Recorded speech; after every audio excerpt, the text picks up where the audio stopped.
The next thing we're going to discuss is ball placement. Ball placement is sometimes misunderstood because you read different things about ball placement. You may have someone tell you that you want to play your ball in the middle of your stance for your short irons and then move your ball progressively farther forward as you get into your longer clubs. And then you may have somebody like Jack Nicklaus say play everything off your left heel and then just move your right foot back gradually as your clubs get longer. They're both basically saying the same things if you understand what you're trying to do. By that, we're trying to place the center of our body, my sternum or my nose, in a different position as the clubs get longer. The longer the club gets, the more the center of my body needs to be situated behind the ball. So if I want to play the ball in the middle of my stance, I would need to have a wider stance than if I had a narrow stance. If I have a narrow stance, then the ball has to be farther forward. So if I have a normal width stance, my sternum or my nose is going to be just on the back side of the ball. So if I drop a line down, it's just on the back side of the ball. Now if I move the ball up to my left heel, you can see that now my head would be too far behind the ball for this width of stance. So if I was going to be Jack Nicklaus and play it off my left heel, I would have to move my right foot in closer to move the center of my body in closer. So the way we try to do ball position is we want to have the ball roughly towards the front center of our stance, with our stance roughly, somewhere to 10 to 12 inches. So it's basically 2 inches from my left heel. My center of my body just behind the ball on my short irons, which would be my wedges and my 9-iron and 8-iron. As I progress forward into my middle irons, my 5, 6, and 7, what I'm going to do is move my feet slightly wider apart. So if I go to my 5-iron, the ball would stay roughly 2 inches from my right heel, but my right foot is moved slightly farther back, which again puts my head a little bit more behind the ball. So now if I drop a line down from my nose, you can see that it's somewhere around an inch behind the ball. From this position, I now can get a good turn back from the ball and still come into the ball with a positive shift of weight to my left side. So as I set up to the ball, middle irons, center roughly an inch behind the ball, ball pretty close to 2 inches from my left heel. As I move into my long irons and fairway woods, what I'm basically doing now is getting my stance to its maximum width. With its maximum width, the distance between my two heels from the inside point is roughly the width of my shoulders. From this point, with my ball position still 2 inches from my left heel, now my head is going to be somewhere between 2 inches behind the ball. So if I drop my club down from my nose, it's going to be pretty close to 2 inches back. So that would be my long irons and fairway woods. When I move to the driver, what I do is move the ball up to my left heel. So I get my driver out.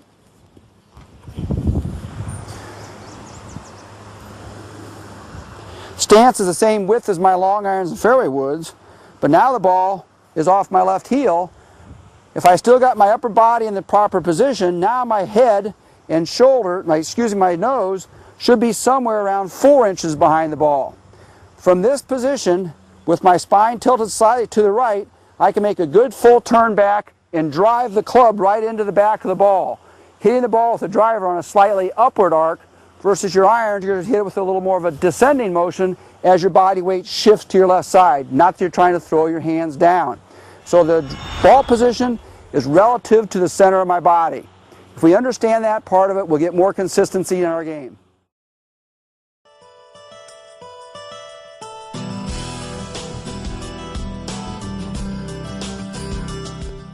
Okay, we're going to start with the grip and the grip pressure. Now by far, this is the only connection from this club head that we have to our body. So the grip position is so important. I can't stress that enough. We're going to start with the left hand. If you'll see, I'm going to lay the grip of the club in my left fingers only. I'm not going to try and put it in the pad, just in the fingers. I'm now going to place the left pad on top of the club and then wrap the rest of my hand around it. Now you can see the V between the thumb and the index fingers pointing toward my right shoulder. I'm going to do the same thing regardless if you have an interlock or an overlap grip. In the fingers of the right hand, cover your left thumb with your right hand, and as you can see, the right hand also, the V between the two is pointing to the right shoulder. So you can see it's only in the fingers. I'm not trying to palm it or hold it in the hands, just in the fingers. Now, of course, this is going to feel a little bit out of control, but that's what we want it to feel like. We don't want control with the hands and the arms. So once you're in the fingers, Both V's are pointing to the right shoulder. We have the proper grip. Now let's discuss the grip pressure and the arm pressure. Now in every other hitting and throwing sport, like baseball, we have enough pressure just to hold the ball, but not enough pressure that we're holding it so tightly that we can't use these fulcrums and hinges to be that passive. Golf is no different. On a grip pressure scale of 1 to 10, 10 being I can lift you off the ground, 1 being you throw the club, we're looking for about a 3 or a 4 throughout the entire motion. Now this applies to every single club in the bag. So with the proper grip, the grip pressure, 3, 4, 5, whatever you can become the most consistent with is what I'm looking for. So for me, a 3 on the grip pressure, it's just about letting the club just drop. That's how passive I want the hands and arms to be. So thanks for coming by for the grip, and let's move on to the next tip.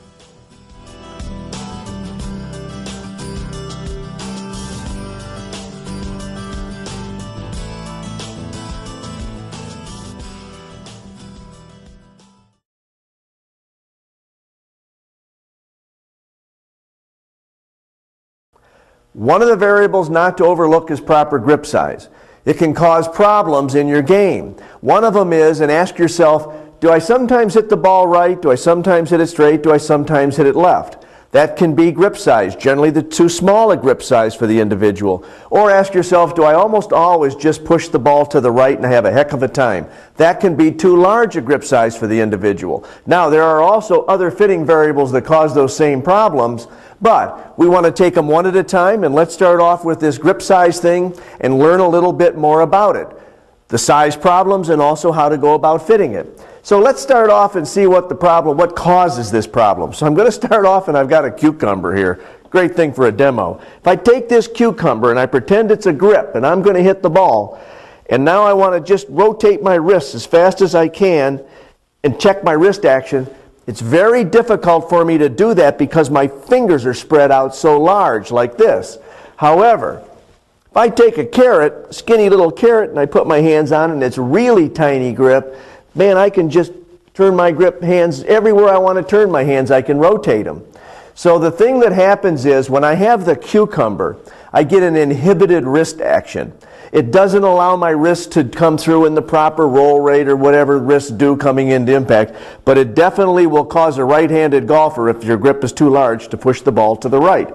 And that's basically inhibited wrist action. The too small a grip will tend to have you hit it all over because you've got this wrist action that just goes wherever it wants to go. It's uninhibited, if you will.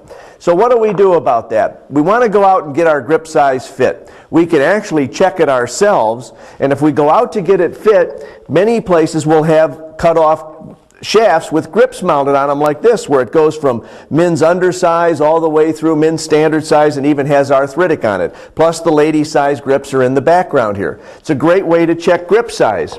So let me show you how you check grip size. Let's do it on the cut off shaft first, and then we'll do it on a golf club so you can check your own. But if you're in a location that has all these grips cut off, this is a neat way to just, you pick them up and check it out yourself and see which one fits and feels the best to you. So what I do is I want to get into my normal hitting position. I want to be in my hands and everything, just like I'm going to really hit a ball. Tough to do when you got a sawed-off shaft like this. So I want to be able to be in that position, and I want to put my normal grip pressure on the grip. So what I do next is I drop my right hand off, and I come up and I take a look at these two fingers right here. If there's a gap in these two fingers to my palm, the grip is too large. If the two fingers are digging into my palm, then the grip is too small for me. If the fingers are barely touching or just slightly gapped, then the grip is the proper size for me under the left hand. If you're going to check your clubs right now, just take your club and go out and again get into the normal address position. Here's a little cautionary thing, and this is why we get in the normal address position. Don't overlook this point. It's very important. You get in the normal address position because people basically have two extremes. Most people are normal, but there's two extremes in setting up to the ball. Some people set up with their hands up very high like this, and they're in a much more upright position. Well, when you do that, the grip will feel bigger to you because your hand is on at a slant onto the grip. If, however, you hold it very low, very flat like this, and your hands are down low, your left hand is on in much more of a square position, so the grip will feel smaller to you. So very important, and that's why we pretend we're going to hit the ball, we get our normal grip pressure, and we come up and check grip size. So you see the basics of understanding what improper and proper grip size can do for you. So check it out, see where you're at, and go out and you will definitely play better if you're into the proper size grips, and also that they're not hard, worn out, or slick. If they've been on there for more than 2 years, you got a problem. Okay, I'm going to show you how to use air to take a grip on and off. I'm just using a little tire inflator with just an inflator nozzle like this. I hold it against the vent. It's not as slick as the kind with the gun and compressed air, but hey, I've got this and it works. First I'll take it off.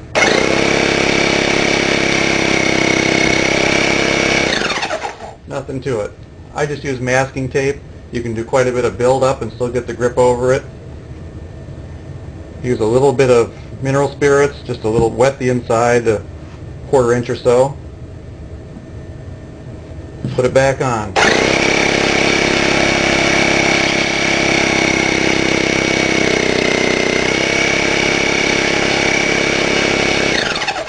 There you go. Here in the design studio, I do a lot of putter testing on a very sophisticated putting robot. And I learned early on that not all golf balls are created the same when I was doing my testing, meaning that some golf balls are out of balance. By out of balance, I mean that the center of gravity of that golf ball is not located in the exact dead center of the ball. Most top-grade balls manufactured today are X-rayed and they're perfect. But we just have to be a little suspect with different brands, and as we come down the cost ladder, so to speak, and we need a way to check those balls, and I'm going to show you a way to do that in a second. One of the things on this sophisticated putting robot that I found when I found unbalanced balls, and this is what it means to you, is that if you just unknowingly have an unbalanced ball and you set the heavy side down, let's say to the right, you could miss the putt to the right, depending on how far off balance the ball is. If you just set the ball down to putt it with the heavy side to the left, you could miss the putt to the left, again, depending how bad it is. But if you set the heavy side down or up or forward or back on the rolling plane, you could make the putt as long as you struck an accurate putt. So the putting robot shows us doing this, and it's quite interesting to see. So here's what we were looking for when we do golf ball balancing, and I'm going to show you how to do it. 3 conditions can possibly exist, and this is why I like this method, because it's the only method of balancing that shows you all 3 conditions. The ball can either be perfectly balanced, it can be a little bit off, in which case we want to mark it when we putt, or it can be way off, in which case I don't want to play with it. So here's how we're going to do it. Here's a little kit you can get. And this kit comes with a Sharpie pen, show you how to use that, and it comes with a big bag of salts. You mix it all up, you get 2 or 3 years worth of balancing solution out of this. It's slightly messier than some of the other methods, but again, it tells you the 3 conditions, and that's why I really like it. So what we're going to do is let's take this one over right here, get the solution set up, and I'm going to take my first ball, and this ball is perfectly balanced. So I'm going to put it in the solution, and I'm going to take my Sharpie pen, and I'm going to go ahead and put a mark on the ball. And I'm going to now rotate the ball, and the mark doesn't come back up to the top. I'm going to rotate the ball again, and the mark does not come back up to the top. I rotate the ball again, the ball does not come back up to the top. So this ball is perfectly balanced. So now we're going to take condition 2, the ball that's slightly out. Now on this one I put a big dark dot on it already so we can see it a lot easier in the solution. So that's the light side of the ball because the heavy side will be down. So I rotate it, and you can see that the dot slowly comes back up to the top. I rotate it again, and the dot slowly comes back up to the top. I rotate it again, and the dot slowly comes back up to the top. This ball is slightly out, but it is slightly off balance, and this is why we mark it. And we're going to always, when we putt, put that mark up, forward, back, or straight down. That way we have the heavy part of the ball in the proper rolling plane. Now I take the 3rd condition ball, and we know this is going to be pretty bad. So I put it in and I roll it, and the dot, the big dot again that I put on it, comes up very fast to the same spot. I roll it again, and the dot comes up very fast to the same spot. I roll it once more, and the dot comes up quite quickly again to the same spot. This ball's pretty bad I don't want to play with it, and it's rare to find one out this far. So balancing balls is interesting, and then what I like to do also is when I have a mark, then I'm going to take and put a couple lines on the ball. I can either put 2 lines on like this ball around my dot, or 1 line. The line system works great because you set the line down to your intended line of putt, and as long as your face angle and path on the putter are square, the ball will roll end over end over end as it approaches the hole. That way, with no wobble, you know that everything was fine. And you now have the proper weight of the ball opposite the dot on the bottom, so it will roll perfect without going right or left and be influenced by the ball being out of balance. So kind of interesting, a lot of fun to do it. It's something else to allow you to concentrate a little bit more on your putt because you'll have the mark on it, you'll have your lineup lines. So go for it. And check all your golf balls because you don't want to know that it was the golf ball that missed the putt. You'd rather have you missing the putt because you can correct you as you practice later on.